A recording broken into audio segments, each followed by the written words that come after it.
Hi, everyone. Thank you all for joining us. I'm Matthew Silverman, the director of the Haberman Institute for Jewish Studies, and it is my pleasure to introduce tonight's lecture with Dr. Lois Silverstein. She will be sharing insights from her research and novel on World War II in Romania. This event continues our series on Holocaust narratives, which began last December. There are countless important tales from this time, many of which were never recorded or passed down through the generations.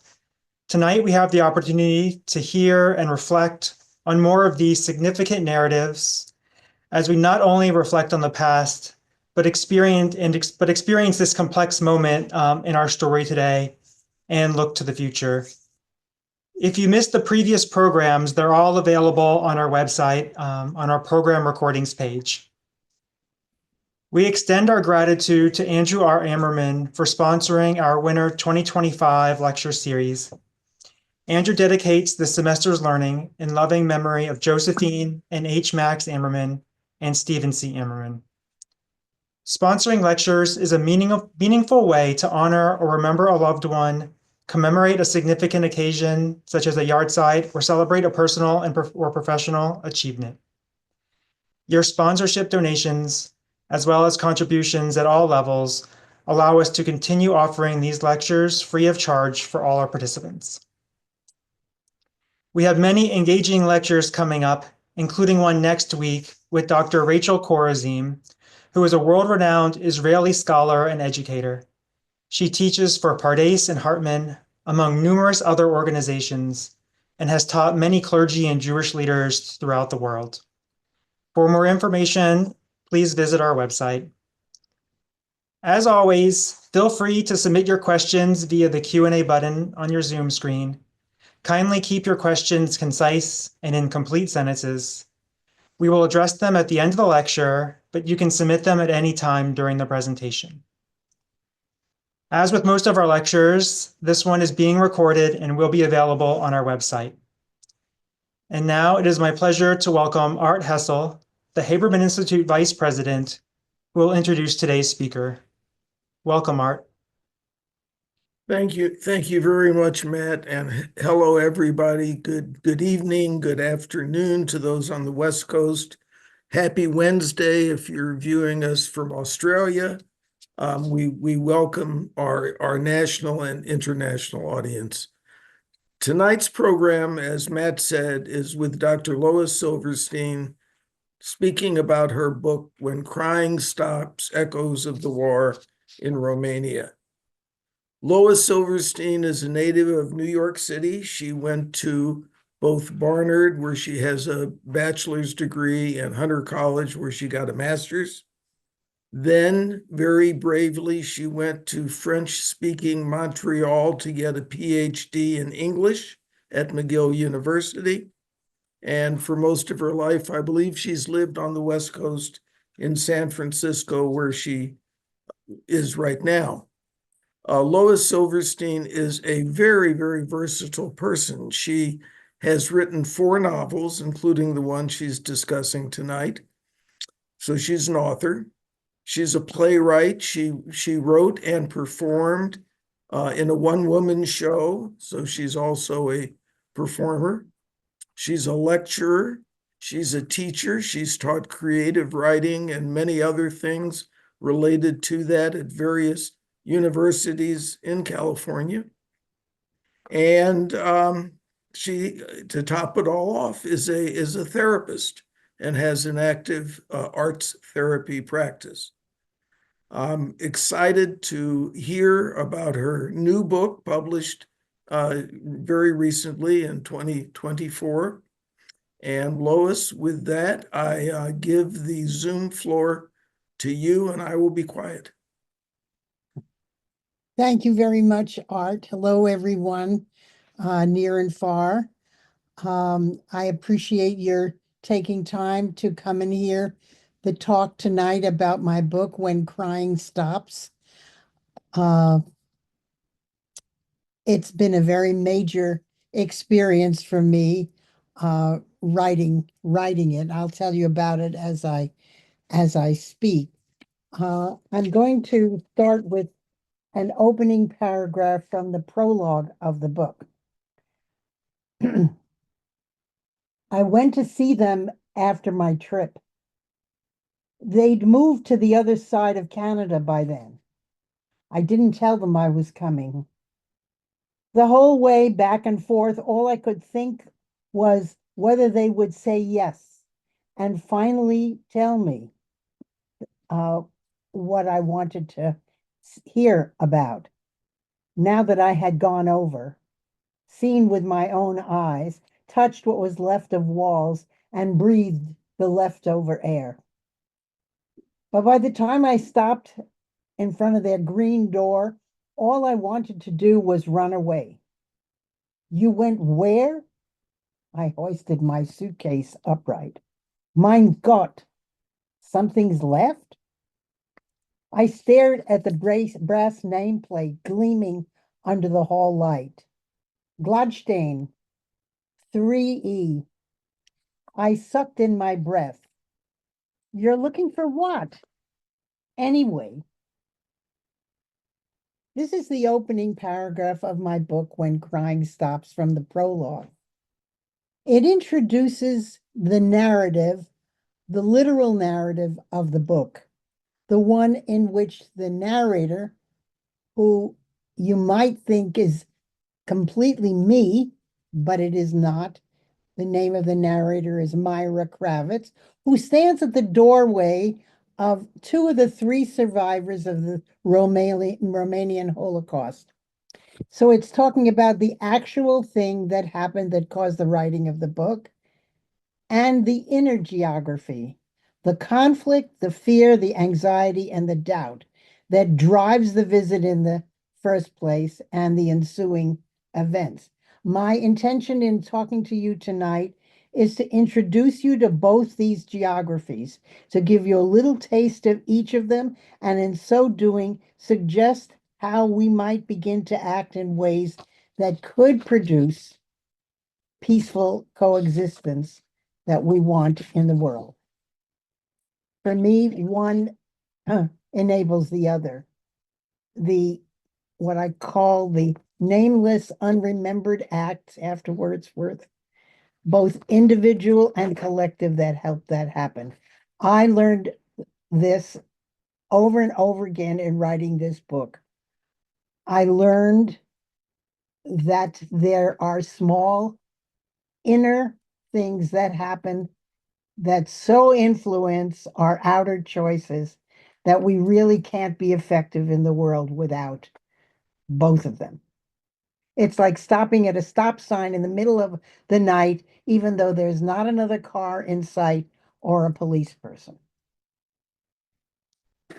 What my book is a story of the Holocaust tragedy in Romania, as I saw it through the stories of three survivors.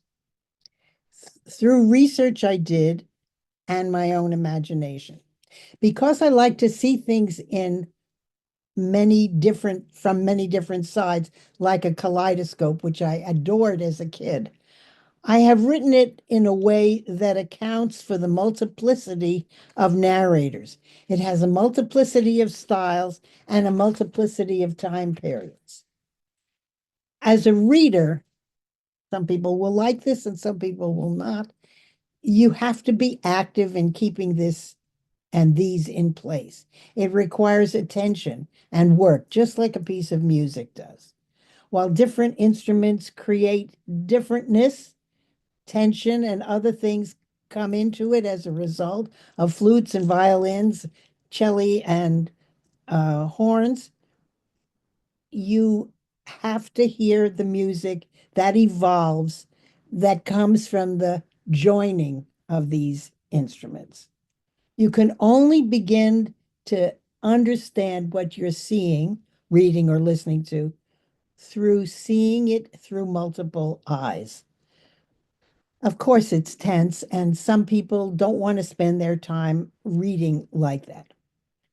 But that's how I saw it, and it meant something to me to um, listen carefully to the voices that I heard. So the book has three different narrators. The first one is the one I've already briefly introduced you to, Myra, the narrator who comes to find out about the Holocaust situation that her friends lived through.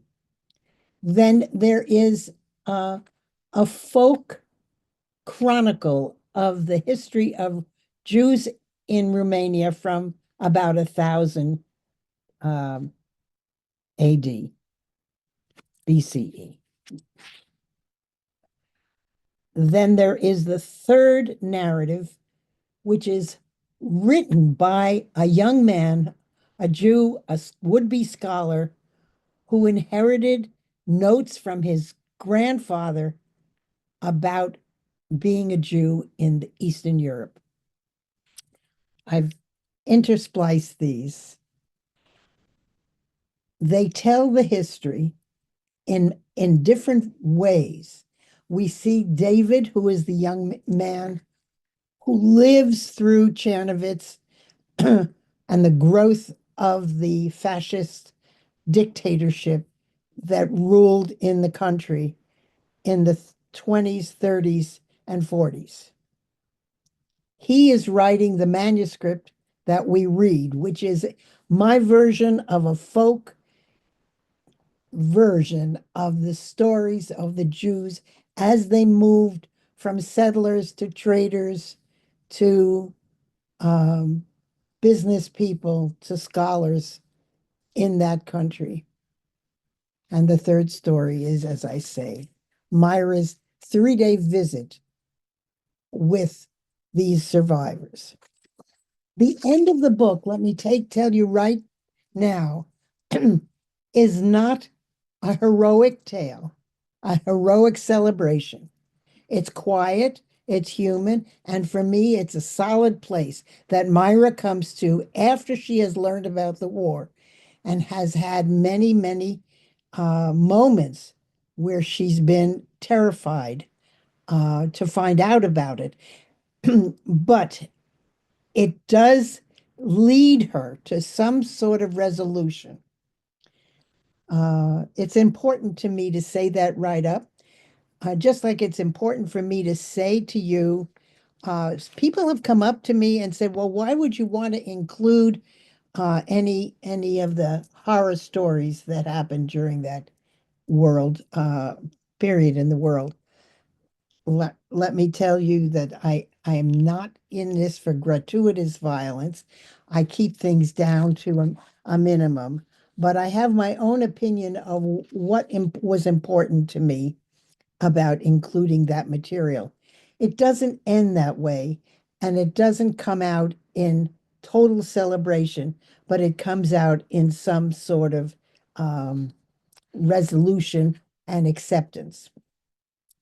Now, let me say from the beginning also, I was raised and grew up in New York, and as a tiny kid, lay in my bed and heard radio broadcasts. I heard the air raid sirens. Many of you may have heard that too. I was terrified as my father ran out the door to be an air raid warden and heard people up the street back into their houses. I saw the leftover fat in the can on the stove. We had ration books. I was living in New York, safe, right? And I was terrified. I went to the movies, saw the newsreels. I didn't know who that lunatic was shouting and giving speeches. I didn't understand, but I took in the terror. I didn't really understand what this thing was hanging in the garage that was my father's air raid warden's gas mask. I didn't live in Belgium.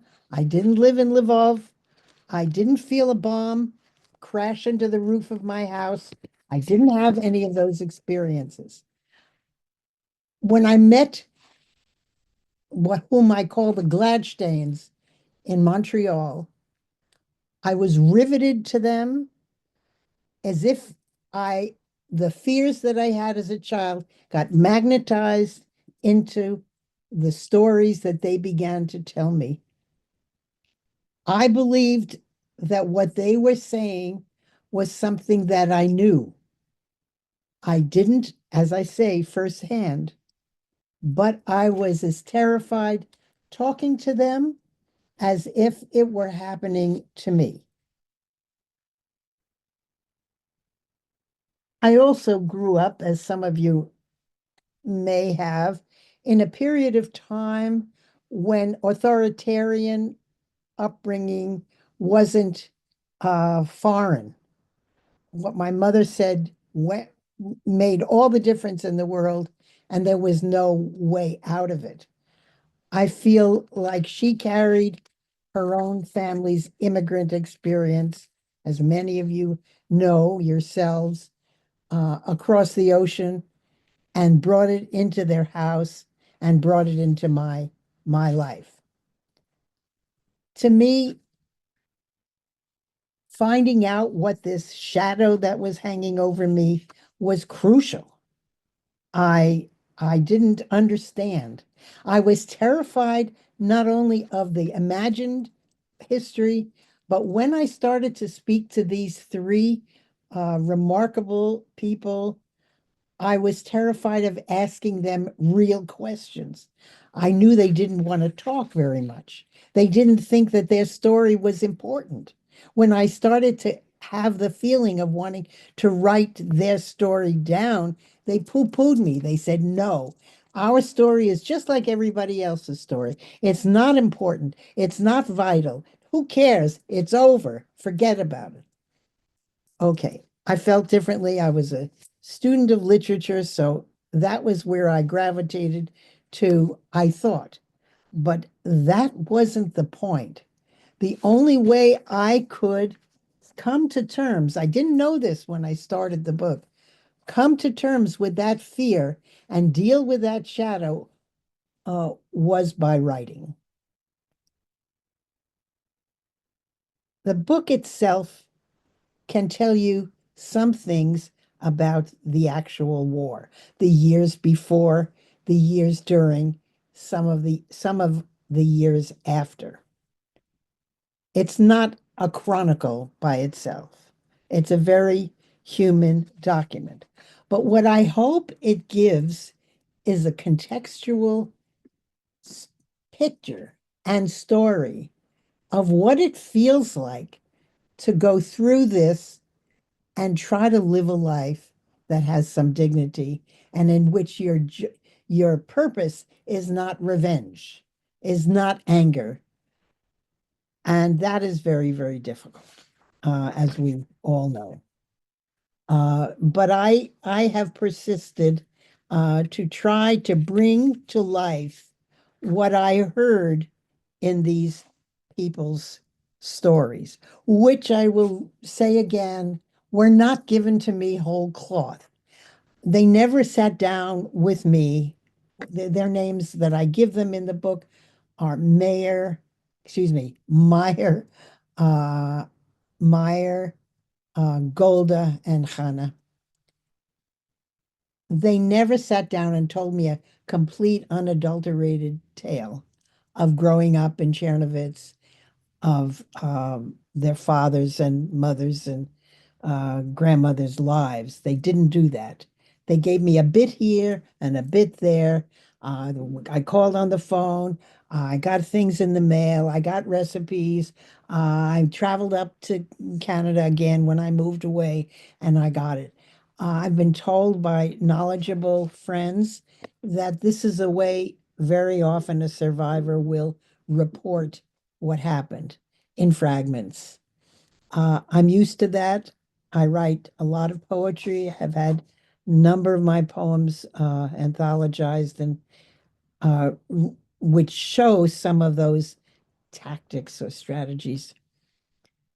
So my putting this together in fragments is reflective of the kind of way I was told. It took a long time.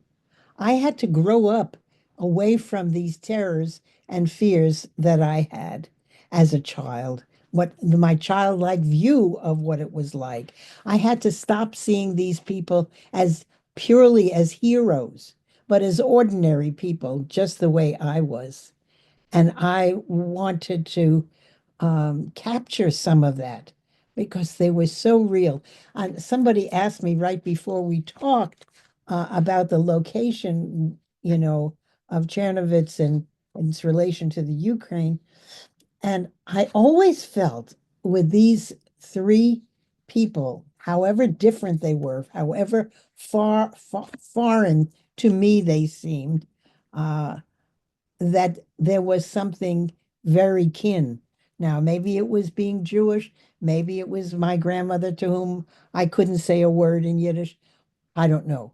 But then I discovered that the camp in which they were sent was a camp that was near the town that my genealogy has yielded as possibly the town my grandparents came from. So the idiom that I heard them speak in may have been something transmitted in that way. I don't know. I'm going to read, I'm not going to drown you with quotations, but I am going to try to answer some questions through the method of uh, reading a little bit uh, to give you a flavor.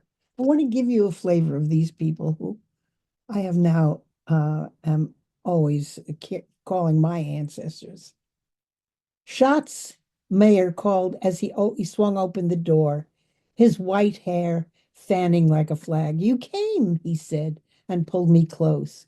I nuzzled my head into the soft folds of his flannel shirt. Mayor Moritz Gladstein. She's here, a woman called from the living room. Golda, I said, and scooted down the hall. Golda Landau, née Gladstein, her hair newly bronzed, and her blouse purple paisley. Sister, she who cooked endless pots of soup, she who knit day in and day out, scarves, hats, sweaters, a regular Madame Defarge. I did call, I said, muttering, then kissed her cheek. Not a word, nothing. I mean, not 100 times, I said. The last thing I wanted was to cower. I called you too, Mayor called, wheeling the dusty rose suitcase. Every Friday at 4, like always. Where were you? As if I could just blurt it out. I was afraid to tell them that I had gone overseas, that I had gone from one concentration camp to another. I was afraid to tell them that I walked up and down the streets that so that I could, I don't know, smell something, feel something, hear something. The reason I wanted to mention this and just suggest this, the question that kept coming up as these people's stories was, does a Jew belong? If so, to what? Is there a place? Is there a time? Is there a community? One community? We know there's not one place. This was pervasive. This was pervasive as they were thrown out of a place they had lived for hundreds of years. This question comes up for me everywhere in the writing of the story, in the question about what country do we really belong in? Who do we really belong to? We all have questions about that for ourselves, our own ancestors. I have felt that what I identified with was not just the fear of of being caught and hurt and killed, or family gone, was that I belong nowhere, that I was an eternal wanderer, just like the people that I come from. They came across the sea in a boat. They lived in a tenement. They moved to the Bronx. Is that where they belonged? And my friends who spoke 5 languages, um, did they belong in Montreal? Did they belong in New York? Did they belong in Florida? Where? They couldn't go back to Romania.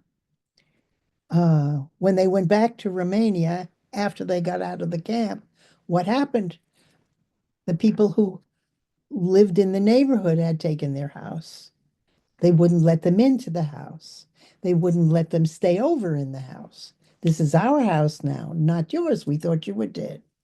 Okay, that's only on the literal level, but it's a deeper question.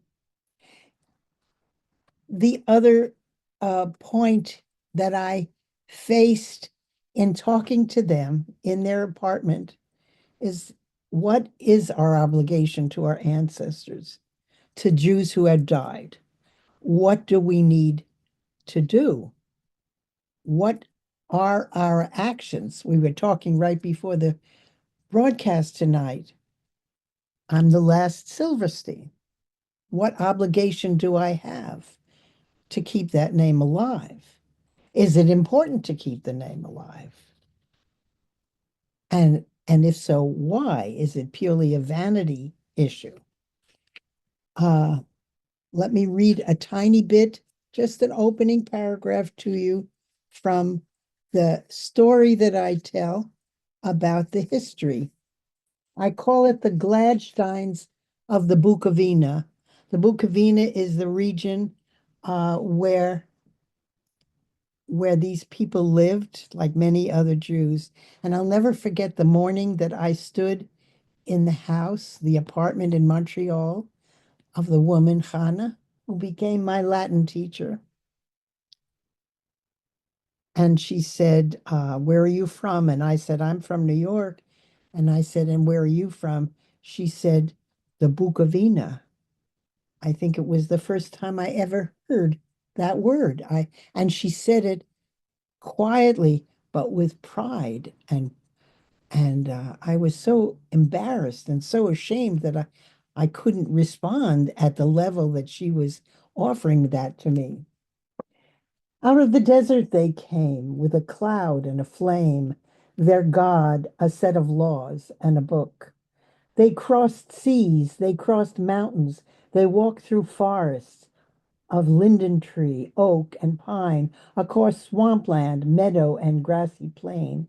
Black vultures flew overhead, and eagles and great gray herons. They came and set down their bundles beside a great river, the Dniester they called it, although others called it Danastris, sometimes Dniester, sometimes Nistru, and which rose up near Drahovich, then flowed into the Black Sea near Odessa. 846 miles long it was. Like other migrants, the Gladsteins were mostly traders, Semitic merchants who followed the main trade routes in Asia and Europe. They spoke Arabic, Persian, probably early versions of German and French and Spanish. They traveled partly on land and sea, from west to east, through Spain, the land of the Franks, to Morocco and Tangiers and Egypt. They carried grain, cattle, cloth, and from there they went to Baghdad, Damascus, and on to China, and then back from east to west. Also, they carried silk, marten, and other furs, sometimes male and female slaves and eunuchs. That was common at the time. They helped to form a major link between Germany and the Balkans, important for commerce. From Constanta, they loaded goods on the backs of camels. They carried musk, aloes, camphor, cinnamon, and sold these to the Romans, among others. They formed villages and gleaned livelihoods, developed kahals, allowed them to develop economic and social lives. They became shopkeepers, Muddled the blacksmith, Avram the dyer. Vowels were not used them or last names. Families were known by their occupations, such as Fega the tailor, Fischel the miller, Moshe the handsome, swarthy, curly, black-haired son of Bryn and Silka, the buxom blonde who, with their first child, and so on. Anyway, going to go on, I can get carried away. But question that comes at the end of these paragraphs in which I try to articulate the history from which these ordinary people in the apartment that I was talking to came from. Could a Jew belong? a loyal subject a Jew could try his best to be, but never actually become an official part. And not in one country book was there a record of land ownership. But a loyal subject, yes, yes, he knew on which side his bread was buttered. Besides, to follow the Lord our God, Adonai Echad, that was more important. His tribe was his nation. That was his vision and his dream. That's what they were given. That's what they were honored, what they honored and obeyed. Hashem was their sole power. What mattered that their God wasn't like the one in that place? Always the question when a Jew comes and settles down with his people and his God, he is an alien if that place does not welcome him. Their unseen, unformed God informed their every act and fact of existence. They're going out and they're coming in. They're lying down and they're sitting up. That's what neighbors saw in them and felt distance and a little estranged from. Those, that's who they were in that place. Beachland, the Bukovina, land of beech trees and forests. In between the ordinary lives that I'm telling you in the apartment, we see the life of a young man. He's an imaginary character, just so that you know, who is trying to write the story of his people, historical, like the one I just read you, while the fascists are in the street beginning to round them up. What does it matter, he says, if I'm going to be killed, that I write this story down? We'll all have our answers to that. But he wants to keep the story alive. And throughout the book, the issue is this manuscript that he writes, how can it be saved from destruction? Why should it be saved from destruction? Where should it be? But what's the point of it? And I ask that question too. Why should I, a total stranger to these people, write a story about them? What use would it be? What use is it to you that I am reading to you from a story? Because my life was changed as a result of it, not only because of the fear as a child, but because of the people that I saw who managed to get through. They became models for me, not as heroes, but as ordinary people who put their wits to work and managed.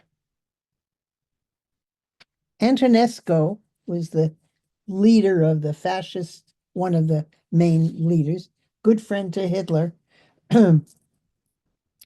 was oppressing the Jews more and more. Uh, I'm sure many of you know the story, but the Jews had an active, big presence in Czernowitz and in many other parts of Romania. They were the tailors, they were the doctors, they were the lawyers, they were the shopkeepers, and he was oppressing them with the usual pogroms, with the uh, census restrictions to the university, and so on. He built a ghetto, of course, and the only thing that I thought was ironic, you had to go to the ghetto if you were a Jew, but in order to get there, you had to pay. Just take that in for a minute.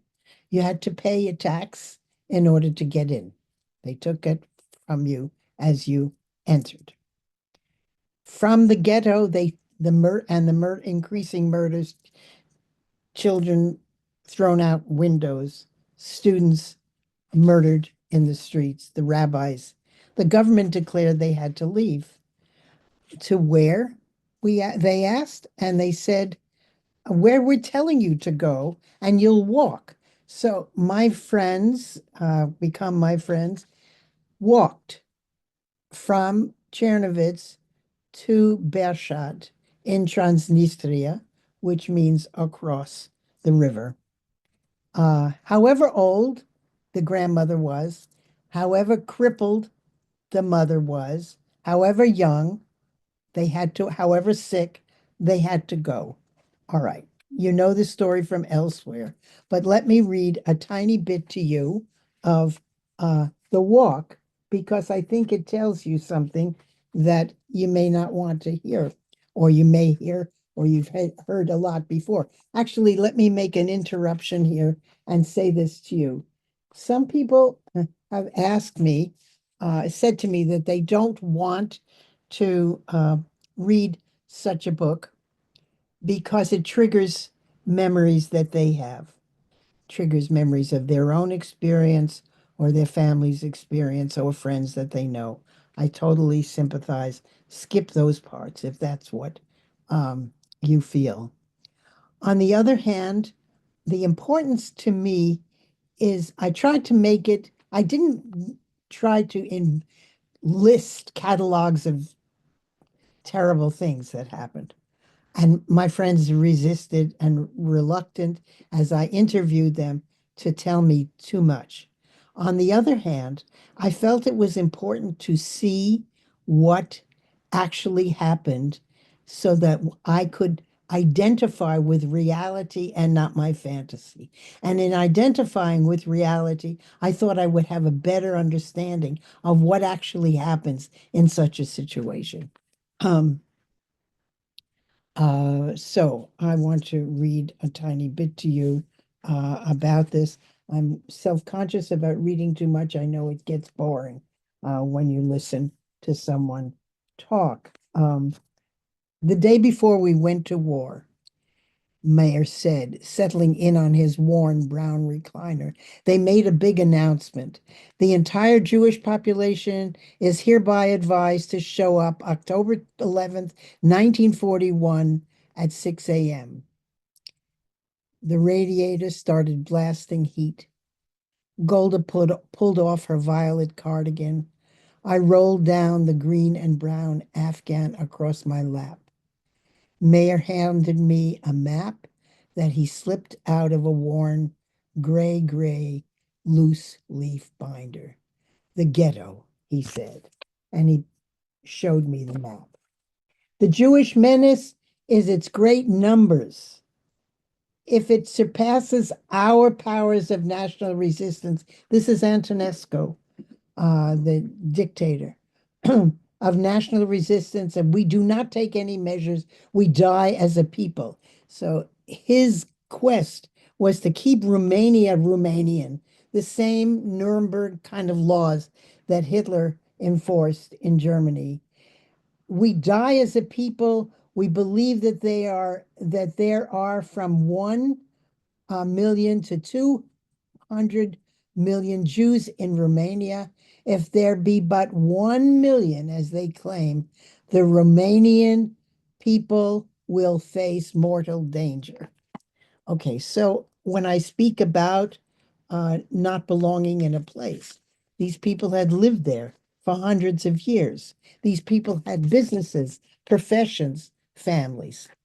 Okay, this is very vital. Let me read to you. They gathered themselves. They were thrust out onto the road, and in the snow and the wet, they had to walk this distance. Let me read you one little story that has resonated with me over the years. It's called The Story of the Coat. Shemes sits down. Right after we saw the corpses hanging from the trees in the middle of the road, Papa, he just plopped down. No more, no more, no more, he said. I cannot move, nix, nothing, nix. Mayer looked at him as if he needed to be convinced. Exhausted, he repeated. Mama walked with the two of them. Looking out for them, she was. Mayer knew his mother too well. He was watching out for both parents. Shemus said, there's Moses and Aaron, David and Solomon, Saul and David. Do you think they could kill them? They can't kill them, or Saul or David. Who could believe this? They couldn't make me. They couldn't make me. I won't go. I won't go. Who can they really kill? You tell me that? They cannot get me. They cannot get you. You are her son and I am your father. You hear me? Who can kill that? That's it. No more. I'm not moving. Period. Mayer pulled the edge of his jacket as if to stretch it down, to make it longer, to make it go around his whole body all over. I heard him. This was it. Listen to me, Papa. I'm telling you, I'm not going either. That's right. Me too. I want you to know they cannot make your son piss in his shoes. I am just like you. I am your son, and they will not, Papa. Listen, I am your son, your only son. You will be proud of me, Mayor Gladstein. And I am, and what you taught me is right. I will stand for you, your son, someone to trust, someone you have, someone who believes in what you taught me, someone who is your son, someone you can trust. Do you hear me, Papa? Do you? This story is burned into my head. Mayor said, I saw that schmuck guard shoot too many people. I'm not going to see him shoot my father. I'm not going to see him shoot my father. Okay, Tata, I whisper, if what you want is a good Jew you cannot kill, believe me, I'm your son too. I'm with you 100%. When I looked at him, I saw those dark raisin eyes in his pouched cheeks. I mean, I was only 17. Maybe he knows me as a good storyteller. Maybe he thinks I'm telling him something. I am a good storyteller, but I'm a better son. Mayor walks over and says to his father, well, he looks at him. He says, he knows if he leaves his father sitting there in his warm coat, even if he knows he should be proud of him, he doesn't want to. He has a plan. He hatches a plan. This is my plan, Papa. Papa, it's cold, right? You know how yourself how it's so cold it is, Papa, and it's only going to get colder. He leans over him. Are you listening, Papa? Listen to me, Papa. I want you to listen. And so, when he's listening to me, as if to make sure he has a witness, what I want, Papa, is your coat. I want your coat. My coat? What? I want it. What? Give it to me. What? What? Give it to me. You see how cold it is. And if you're going to stay here, if you're not going to move and you're just going to wait and get shot, which I am supporting if that's the way you want it, Papa. You're a grown man, and I don't want you to think I don't respect your opinion, your point of view. I have respect for you, Papa. I'm a man like you. I am from you. But listen, Papa, why should I leave that coat for the scum to take? I could use that coat. You know, this coat of yours. I know how much you like it, and I like it too. And it's warm, Papa. I have some idea how warm it is and where I'm going, where the rest of us are going. I'll need it warm, Papa, like you know. So please give it to me. Like he's a freak. Shemesh looks at his son like a monster straight out of hell, a lunatic, and his heart's banging in his chest. And he stares at him, his face flecked with snow, his eyebrows, and suddenly he laughs, loud, or at least loud enough. And you know what? Up he gets, right away up, right in front of him, and he comes over and into his face, the father into the son's face, makes it clear that he never forgets what he's going to tell him. This is my coat, you hear me? This is mine. This is my coat, and I'm not giving it up to you. Even my son, I'm not giving it over to you, even if you are my only son. You just forget about it, you hear? Forget it. This is my coat, you hear? Weaklings do not survive. Zachor, remember. You hear me? Hear me. I hear. I heard. The more he talked, the more I learned how to listen. That wasn't something I needed to do, but I did. I became porous the more I saw there and listened as he dredged up those images from a world where there was no flesh anymore.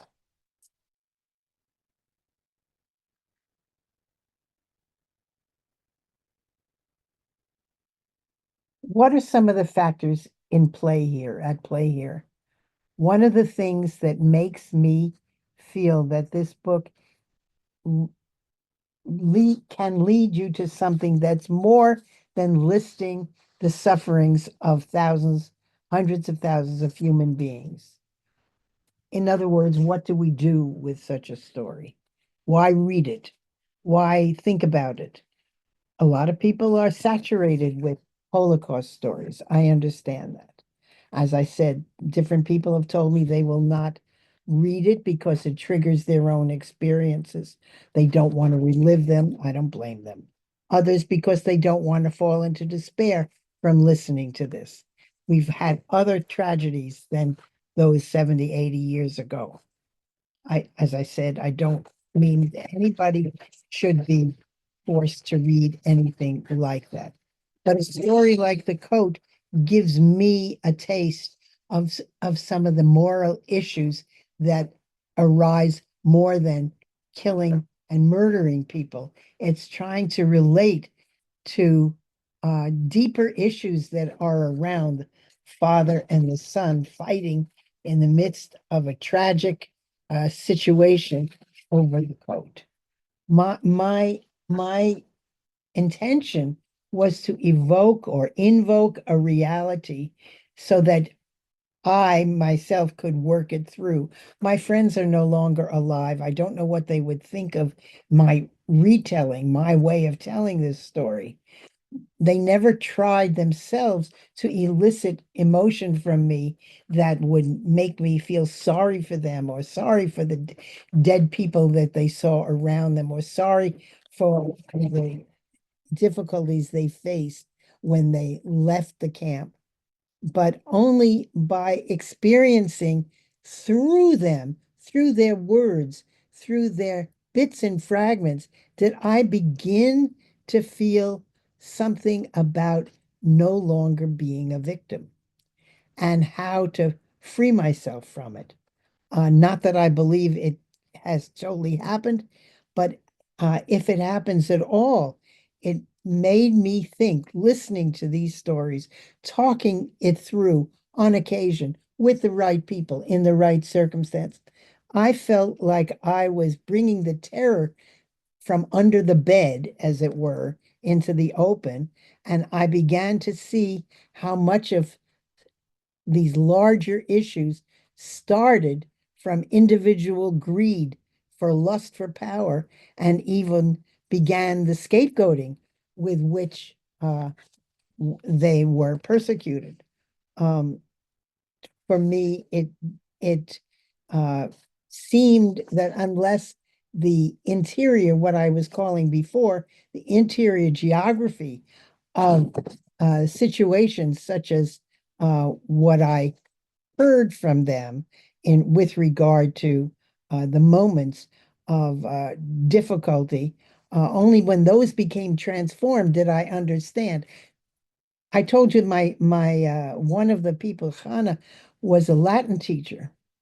She went on to get a PhD in Greek and Latin many years later after living in Israel.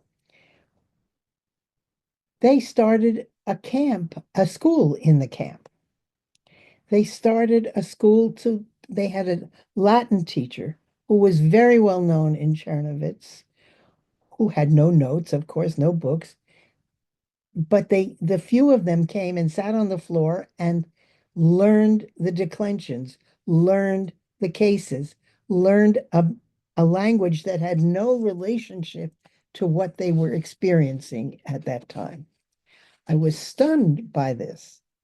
I was stunned to hear that people who were in the darkest parts of their lives could, in fact, uh, awaken parts of themselves that had something completely separate from the world that they were living in and believe in it enough. How do you believe something that is so totally unrelated to the nitty-gritty of everyday bartering for food, bartering for a pair of socks? Uh, and this is what I saw. To me, these are not just Jewish problems, of course. These are human problems. Uh, but it's part of the education that that is so much the story in this book. How do we lead ourselves through the muck and the mire and the loss of spirit that that comes as a result of being oppressed like this? I think it's very, very crucial. And I came away from listening to tales and rewriting and revising tales to understand that it was me that had to do the work only by opening a door in me to the similar struggles of German people, Italian people, Moroccan people, Thai people, Cambodian people, could I begin to understand my own Jewishness and my own fears of being humiliated as a Jew and secretly despised, only by seeing how I could do it, uh, by seeing models of ordinary life, of making soup out of garbage, by learning Latin in the midst of degradation, um, writing a manuscript in the midst of being hauled away, keeping without the false idealism, keeping the name alive, keeping the struggle alive.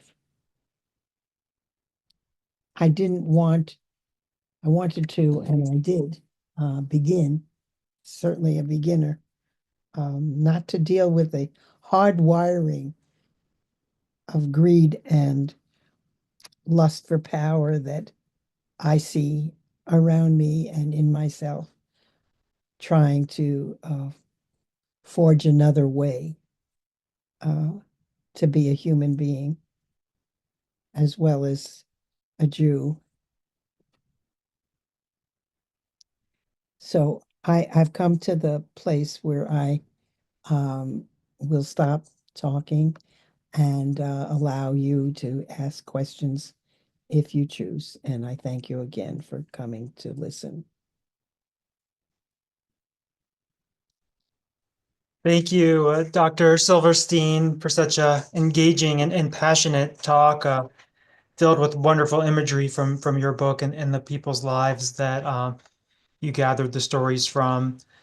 Um, for those of you with questions, please feel free to go ahead and click on the Q&A button and send them our way. Um, there's a few questions here to get us started. Um, how did you land with the family Galstein in Montreal? And could you elaborate on what you meant by saying you felt what they experienced?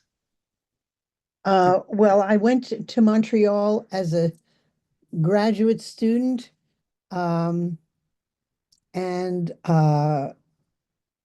my particular situation, uh, as a New Yorker, I mean, New York, the melting pot, for many, many people from all over the world. I never met any immigrants from the war. I was not shielded or sheltered from it, but I did not. When I stepped into Montreal, and I suddenly was uh, pleased and welcomed by people who had come, people from everywhere, and many, many, many people who left, uh, had gone to Israel, left Israel, came to the West, came to Montreal and Ottawa and Toronto and ultimately Vancouver. But I was there, and I found myself embraced by them. My particular experience, as I mentioned, was suddenly having to study Latin myself after learning several languages for my PhD. And the Latin teacher that I was given the name of was this Latin teacher.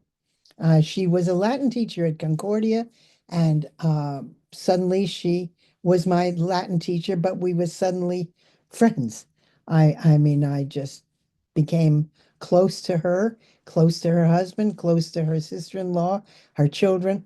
It was, and we remained friends for 40 years. I think that was maybe the question, and there was another piece to the question that I didn't answer. Yeah, it was, if you want to elaborate on what you meant by saying you were able to feel what they experienced. Yes, that I can't explain, but I felt like I could. Uh, I registered some sort of uh, private pain, some sort of secret pain that couldn't be told. I was lovingly shared with over time through the classics, through books, so on and so on. But always I felt some drama that was not told. But it was like when you look at a puppy, you look into the eyes and they're not speaking to you, but you feel what they want or what they say. And I was fortunate for me that I just stood by. My original, impulse was tell me, tell me, tell me. And that was intrusive. So I had to back off and be quiet. And when that happened, they came to visit me. They traveled, they wrote letters, they shared recipes. How much more intimate can that be? So, as a result of ordinary things, they had the same recipe box my grandmother had. I felt it. I felt, I know you, you know me. We didn't share side by side lives. We were different generations, but we were close. And as a result of that, for me, they are my blood kin in some way. That doesn't explain it, but maybe it invites you to understand a little bit. Yes, yes, it sounds like you're able to maybe absorb empathically some of their experience there. Thank you. Um, have you had any reactions from other Holocaust survivors who read your book? Not recently, no. That was a big concern of mine because I didn't feel qualified because not just simply being a New Yorker and not having lived firsthand through their war, um, I didn't know what it took. Did I have to be a survivor to write this? And what was um, my part in it? Now, I think this is something I haven't said in the lecture and that I think is important. I was not raised formally in Jewish life and Jewish history. My father did not want me to be bat mitzvah. Of course, in my generation, that wasn't as popular thing to do. But he said, "You're just a woman. You don't need this." He didn't want me to go to college either. I mean, it was, ignorant, but that was the generation. I adored him, but that was a difference. As a consequence of that, I always felt like I didn't count because I didn't have a formal Jewish education, woman or not. And I felt very bad about that. I always did. I since corrected some of that as an adult, but I, uh, I felt that this made me not qualified.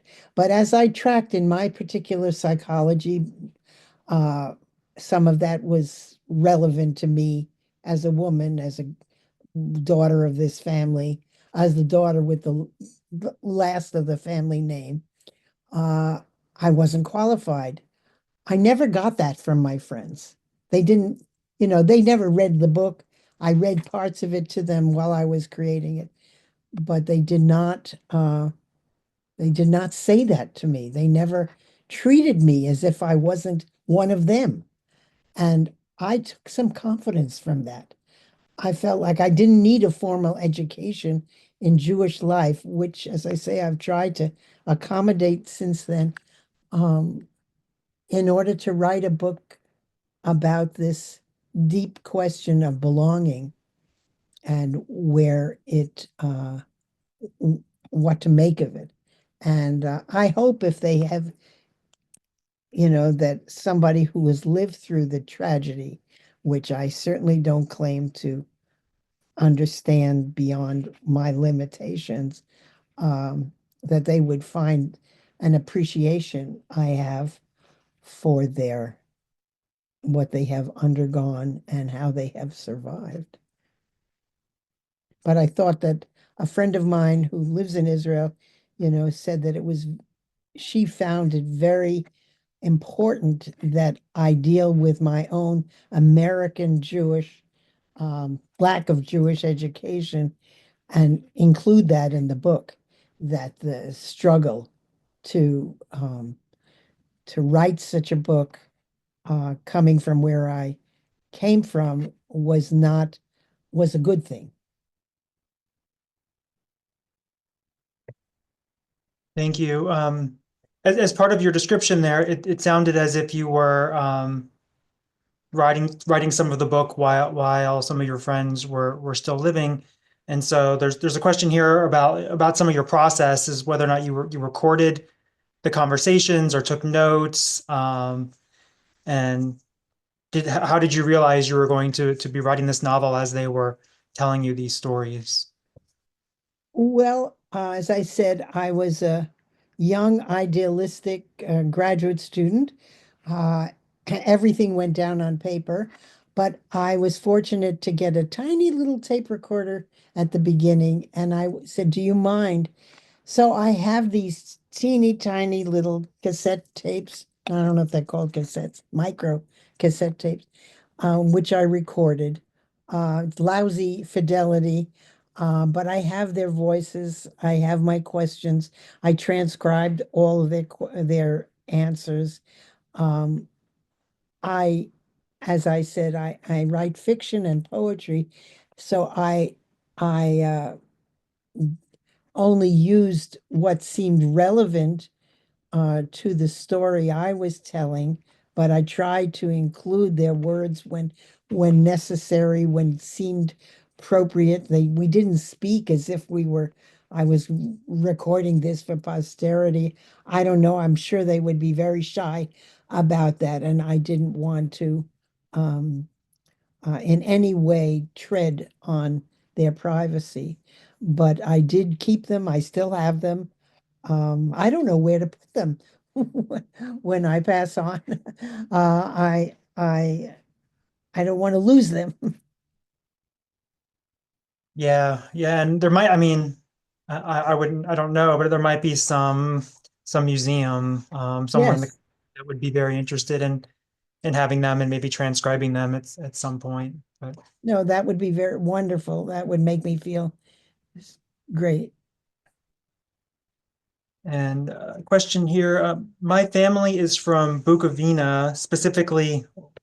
Sorry for my pronunciation, everyone.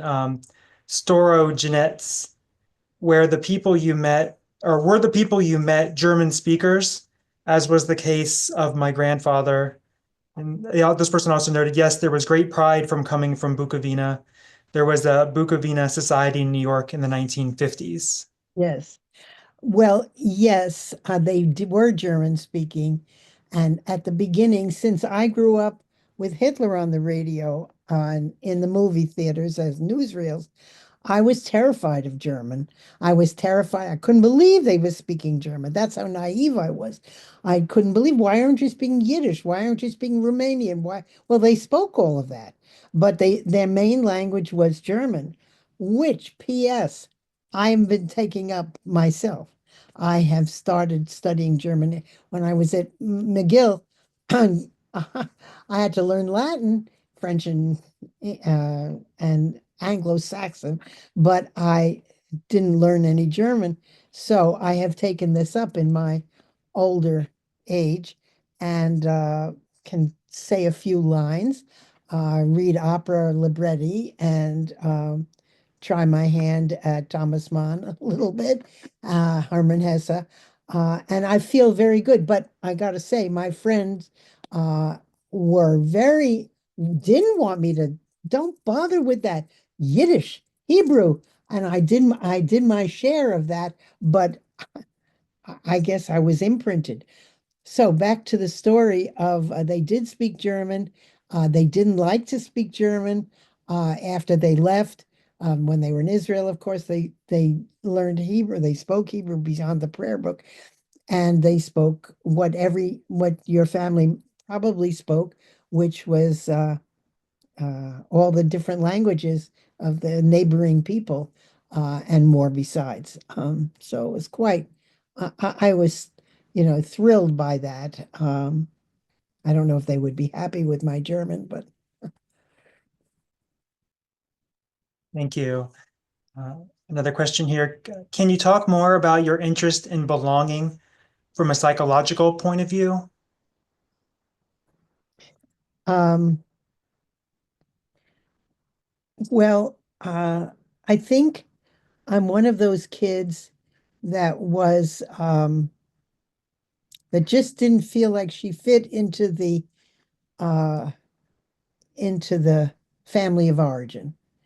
Um, and I did. I wasn't one of the children left on the doorstep in a basket or box. Um, but it felt forced.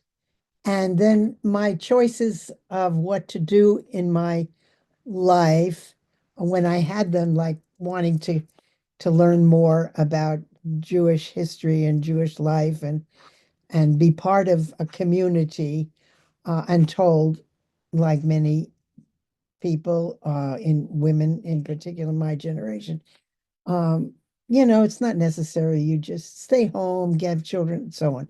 Nothing wrong with that. But I just didn't feel met in myself. And then not having what I considered a proper or a full or a lively Jewish experience, I as a more than a cultural ethnic thing, I felt one down. Um, and I think coupled with the feeling of what I observe and have read, uh, my view about belonging in a community, even a Jewish community in Poland, for instance, or Romania or the Czech Republic, back in my growing up, I didn't feel like I could possibly fit. And I felt like there was a lot of pretense. There's a lot of show and tell. Oh, yes, you're a Jew, you can do this, or you're a woman, you can do that. I didn't feel that. And when I went to McGill, I was their first PhD in English. And I don't think they were wild about the fact that I was a New Yorker and I was a Jew who came. I mean, they had plenty of Jews at that time, but I didn't feel welcome. I don't think they wanted it. I wasn't trying to be anybody's representative. It was circumstance that led me there. I wasn't trying to go there and wave a banner, but I did not feel like, oh, here, I don't fit the profile of a Canadian for sure, or of a Jew, or of an American. And I don't know, it just felt like it's like when I was a kid, we had to sing Christmas carols in the school assembly, and I was afraid if I said any Christian words that I would be struck dead. I mean, this is superstitious and ignorant, but I was a little child. I didn't know how to handle that, so I didn't feel proud and belonging. It was mysterious to me, and I feel like I read a book which many people know, called Neighbors, about the Polish uh, attitude towards their Jewish population and how the neighbors killed the neighbors. And as soon as I read it, I felt, now I understand. I felt connected to this, that anybody could turn on you. Some of my best friends are, et cetera, et cetera. I just want to read you this one quick, if I can find it very quickly. Yes, here. Oh no, it's not there. This whole idea of some of my best friends are Jewish, or some of my best friends are Black. Uh, Martha Gellhorn wrote in 1945, "No one is a Nazi. No one ever was. That's what I read. There may have been some Nazis in the next village, and as a matter of fact, that town about 20 kilometers away from here was a veritable hotbed of Nazism. To tell you the truth, confidently, there are a lot of communists here. We were always known as very red. Oh, the Jews. Well, there really weren't many Jews in the neighborhood. Two, maybe. Six, they were taken away. I hid a Jew for 6 weeks. I hid a Jew for 8 weeks. I hid a Jew. He hid a Jew. All God's children hid Jews. We have nothing against the Jews. We always get on well with them. We have made it for the Americans a long time, and so on and so on. That feeling is the feeling that I felt was on the surface. Oh, you're really some of my best friends are Jews. Some of my best friends are black. Some of my best friends are Chinese. I didn't trust it.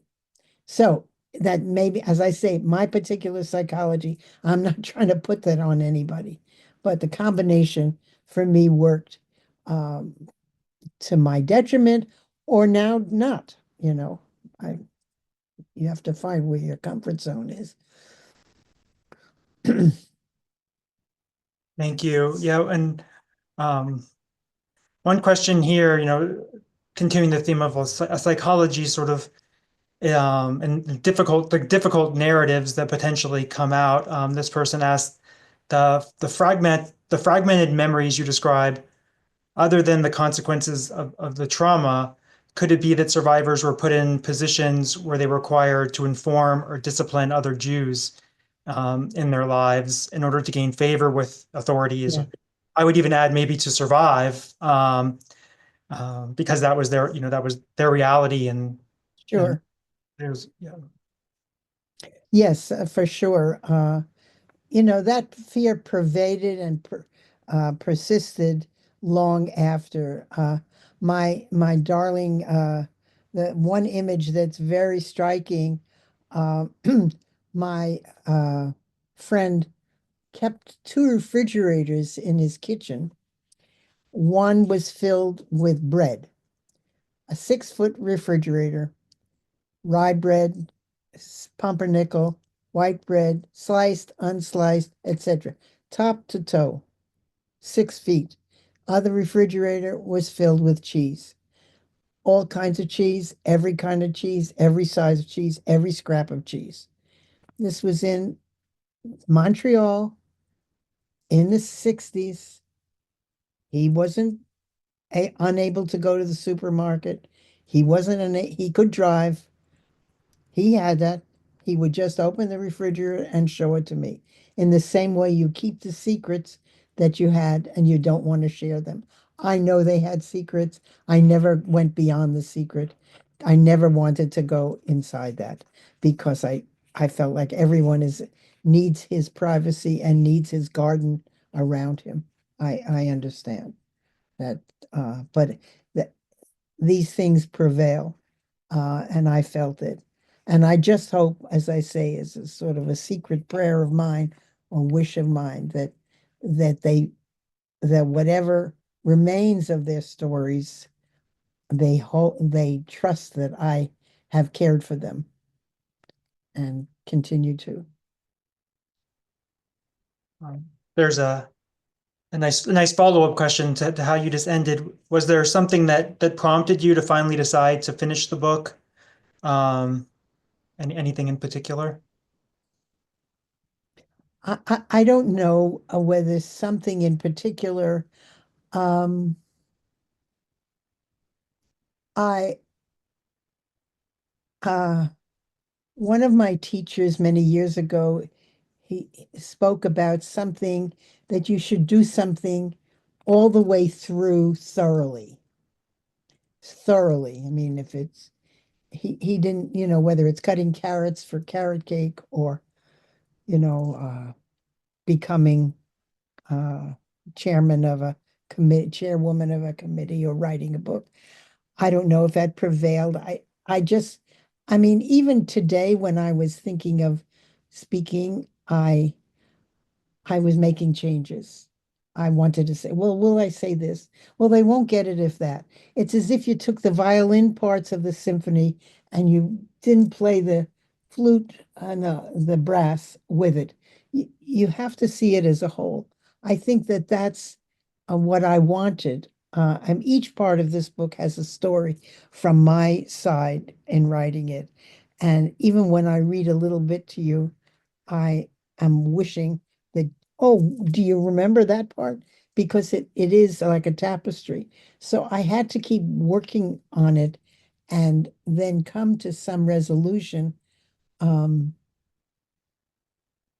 it just felt important. I wanted to mention, which wasn't mentioned before, the um 10 or 12 years before I started on this book, I created a play, and the play was called Valya, the story of a woman of courage. And it's a story of a freedom fighter in Danzig in 1939. She came totally into my life from nowhere, this character. And I created a one-woman show, which was full of music and slides and history.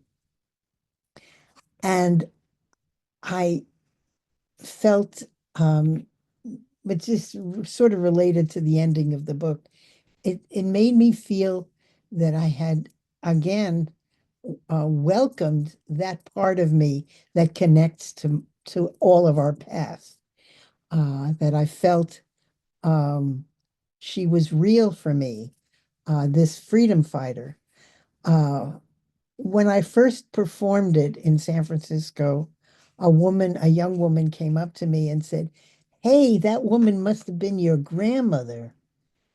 And I said, I became very teary and I said, "I don't know. That wasn't anybody I really met in person, yet I know her very well." And I feel that the book needed to come to some sort of pause, and it ends quietly, and it ends in a state of love without ignoring the violence that preceded it. And um, that's what I feel about being who I am, writing what I do. And I hope that if people decide to read the book, that they get a taste of it and that they get a taste of their own identity and their own belongingness, because that's what I would like for them. Thank you. There's a question here. You mentioned one of your other projects just now. Are your other books on Jewish subjects, or if there's anything you want to say about some of your other projects? Well, I've written 10 books altogether, uh, four novels, four collections of poetry, um, and two memoirs, one about my professional life. Um, and I do write opera reviews for Opera Wire magazine online. I've been doing that for a number of years now. Uh, I don't think I single out a Jewish theme now in anything in particular. I feel fairly not just local, but I feel hopefully more global in my interests, music wise and theater wise. But it pervades me. So one of the other novels I wrote, which might be interesting to somebody, is called Daughter. And it's the story of a Jewish mother wanting her daughter to cremate her, which, as we all know, is a subject of controversy in certain communities. Um, and it's kind of amusing and very serious at the same time. So it's an important statement of, well, what do you do when you live in these two worlds in which you are not, uh, you know, you, well, I think it's self-evident. And so that was an important book for me to write. And I think it's also available on Amazon, and it is tragic comic. It's funny, um, as well as very significant for me. the whole question of burial and so on. I don't want to go into it, but I find it very interesting. Yeah. I did anyway. I'm sure if anyone's interested, we can include links to your books in our follow-up. Um, so we're running low on time. Just so I have a question here as like a last question, but also you can include your what your final thoughts you want to leave us with. But this question is if you have any comments on the relevance of your work and to the current political world we live in today and being Jews. This question says Jews in America. We might have some Jews from around the world also in our audience, but if your thoughts on that. Well, it's not dramatic, but whenever I see the conflict flaring up in my face, um, I feel like I have to look to myself, um, and look for my own weaknesses as a human being, in order to come to offer anything to to the community about how to change things so that there will be peace and harmony and coexistence, because this is the kind of world we live in, and it is crucial to look to the enemies within ourselves to find, and instead of only looking without. Of course, we're not responsible. It's a two-way street. And that's very important to me. That's what I came from. As I said before, I don't see these people in any way more heroic or more powerful or more weak or more victims than anybody else. But I see them interacting with their environment at the terrible times and at the better times and coming out with human dignity.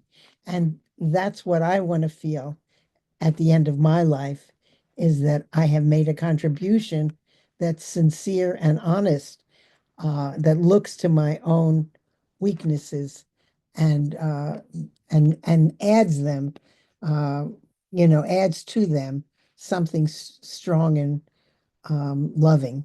So I feel like that's the only way that can be genuine peace, and this facade of cliches and phony um, phony truths don't help create that. And I think it's very important to clean to feel ourselves clean and clear about other human beings, Jews and non-Jews. Thank you. Thank you so much for sharing all of your stories and wonderful expertise and your personal wisdom with us this evening. I truly appreciate it, and I imagine those in our audience also do. I don't know if you can see the little emojis, but I've seen some float by, little hearts and hand claps at times. So thank you. It's been a wonderful evening with you. Thank you so much. And thank you so much for having me. I really respect the Haberman Institute, and I'm very honored that you invited me to speak.